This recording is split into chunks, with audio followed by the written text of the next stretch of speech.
thinks omics? Well, that's a big deal. Thank you very much for your generous introduction.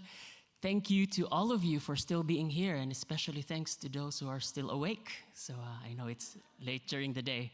This is my first ever scientific day, so also thank you to Epicentre for bringing me here to Paris. I hope I pronounced that right. So, so Julia has already introduced to us Kwashiorkor. Thank you for that, Julia.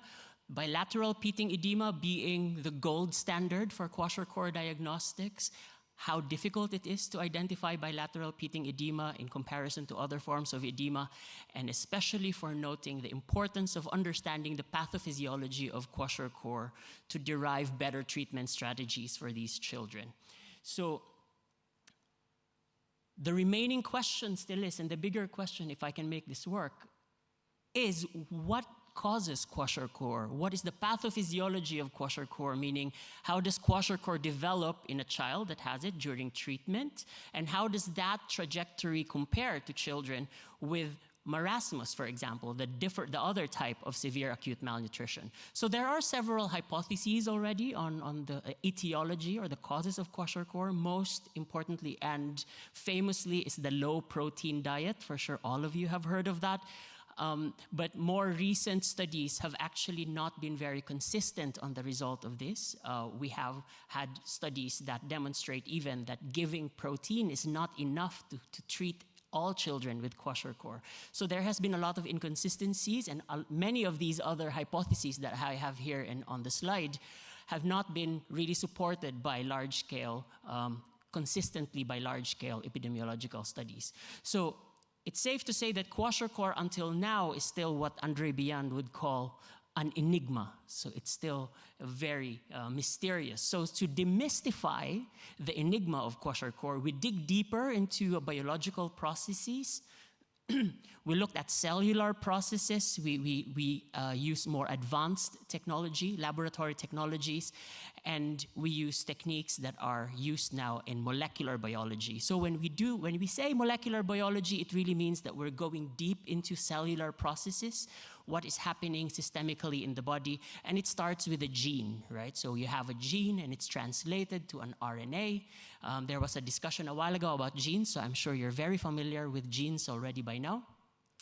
And when you have RNA and you express an RNA, then you produce proteins like albumin, CRP, AST, ALT. So these are proteins, right? So when proteins interact with each other, especially enzymes, you produce small molecules called metabolites. So metabolites like caffeine is a metabolite I'm sure all of you are very familiar with. Glucose, for example, is also a metabolite, right?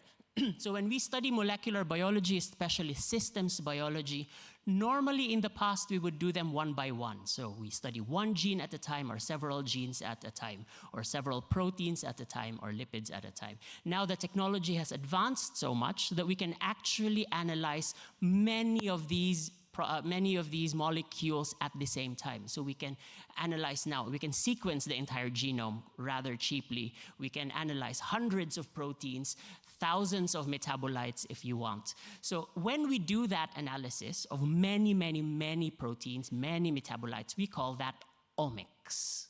So when you have millions of genes, that's called genomics, proteins, proteomics. Coming here this morning, you might have seen a building here just next. It's a big building with a big logo. It's called Omics.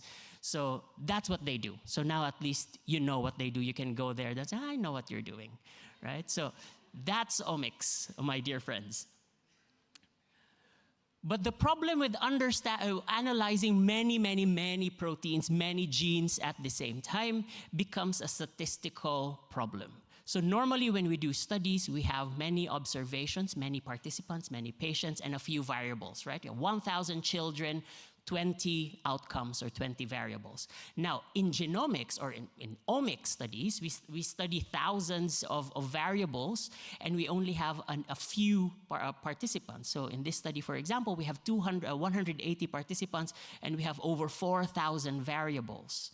So that becomes a statistical problem, and normal statistical platforms and systems don't work anymore, and that's why we dig into the world of big data, machine learning, systems biology, biology, bioinformatics, and data dimension reduction techniques, right? So when we say data dimension reduction, it means we want to understand many proteins using a few number of variables. So how do we do that? Imagine that each of these dots is a protein or a metabolite. The first thing we do is to cluster these metabolites into tightly correlated metabolites, and we call them latent variables. So if you're familiar with principal components analysis, it's very similar. What we used here is a high dimensional factor analysis.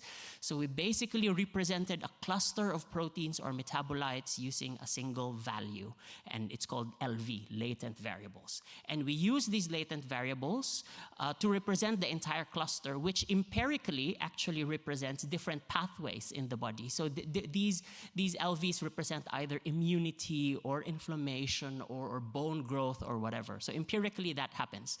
So what we can do then is use these LVs in our statistics. So this is how we graphically represent our data in omics studies. We have on the x-axis the odds ratio, y-axis we have the negative log of the p-value. Don't ask me why we complicate things like that. And all these latent variables that pass the mark are the ones that are significant. So anything above that line of 0.05 are the significant pathways. So I would like to emphasize that we're making inferences here at the pathway level, not at single proteins. And that saves us alpha error, because as you know, the more t-tests you do, the more false positives you get. So this is basically the strategy that we used in this study. The study I am referring to is a study, and thanks to MSF Innovation Fund, it's the study understanding the etiology and pathophysiology of Kwashiorkor that we performed. This was me when I was young and beautiful in Niger. I say that to people, and they say, "Oh, don't worry, Brian, you're still young." Not beautiful anymore, apparently. So the study design is that, so we did this study in Madarunfa, Niger. We recruited children with Kwashiorkor, 20 with +1 bilateral pitting edema, 20 with +2, 20 with +3. And we recruited children as well with marasmus and non-malnourished children. And we matched these children on their age group, on sex, and emergency triage score, which is a proxy for their clinical severity. We included children that are 6 to 59 years of months of age, and that they are diagnosed with SAM or they are non-malnourished. They need to be newly admitted, meaning they cannot be transferred from inpatient to ambulatory and vice versa, and they need to be direct admissions. We excluded children that are not able to give 2 ml of blood, because of course we need to analyze their blood, and those that cannot do that are the ones that are more severe, so we had to make sure we prioritize their safety. But because we also analyze a lot of metabolites, we wanted to make sure that we get blood samples from these children before they get any antibiotics or any anti-malaria drug or whatever have you. But most importantly, we tried our very best to exclude children who have bilateral pitting edema or edema of non-nutritional reasons. So we have a urine test, and we excluded those that have blood in their urine and have protein in their urine. So we hopefully made sure that all the Kwashiorkor cases we have are really Kwashiorkor. So just to show you the demographic that we have, so we have age match, sex match, and ETAT score matched children.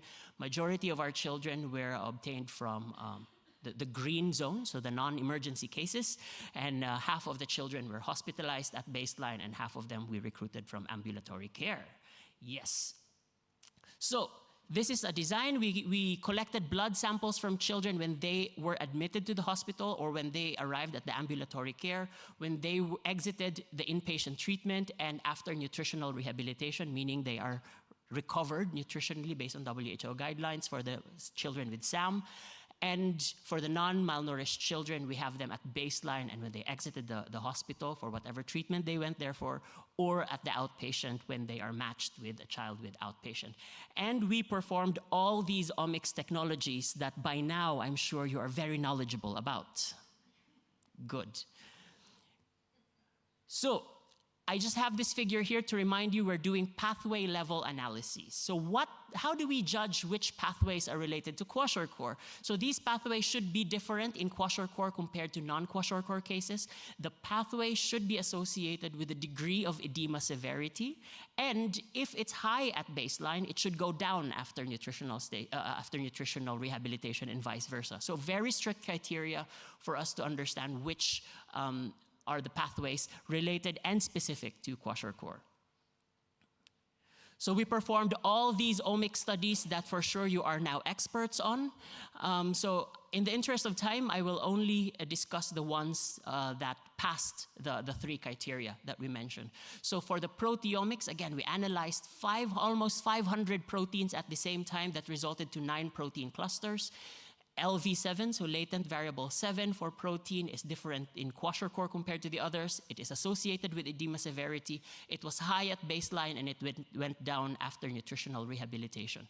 Now we understand what is PLV7, so we looked at what proteins are in this cluster, and it's called lumican, gyalsuline, and tetranectin.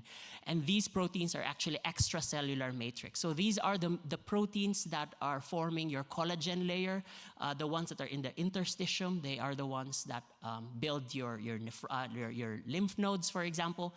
And here below, you see the different organs in the body. If you see a black dot, it means that these 3 proteins are there. So it means that these proteins are found systemically in the body. But again, they are collagen. So if they would have been found in the blood, like what we have, it means they broke down. And breakdown of these extracellular matrix are typical signs of inflammation in a child. I just want to highlight that we did a separate study. This was in Niger, but previous to this, we did a similar study in Kenya and Malawi, and we found the same protein signature of a breakdown of extracellular matrix proteins. Now, looking at different lipids, there's also one latent variable that is associated and specific to Kwashiorkor, and that's LLV5. It is lower in Kwashiorkor compared to the rest. It is associated with edema severity, and it's lower at baseline, and it increased after treatment. And looking at what is LLV5, these are sphingolipids. So these are the lipids that cover the cell membranes. They are also the ones that cover the nerve cells, for example, and they are also inflammatory modulators.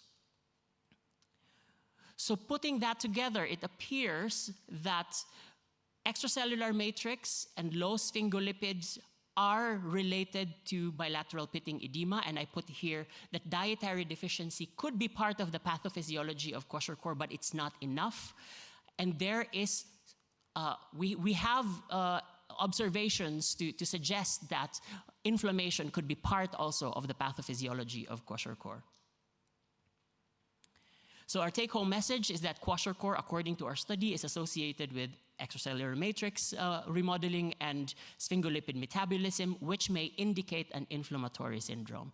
So if there is inflammation in Kwashiorkor, how do we move forward with that? Then maybe giving them protein is not enough. Maybe we can explore giving them anti-inflammatory treatment as well. I'm not saying that this is the silver bullet here, or the gold bullet, or whatever bullet have you.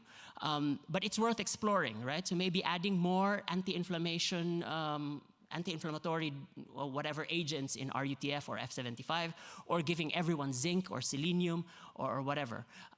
We can also use these markers to closely monitor the inflammation of children, because a lot of the children that are discharged from the hospital die within the first 6 months when they come home, and maybe this has something to do with that. Or if you find it useful to have an early diagnostic test for Kwashiorkor, then these are the proteins and lipids that might be good candidates for that. And with that, I would, of course, like to thank all our participants, all the parents, the children that were involved. I would like to thank MSF Innovation Fund for the support, MSF Niger, who were very dedicated despite all the logistical nightmares that I introduced them to. And yeah, again, for all of you, thank you very much.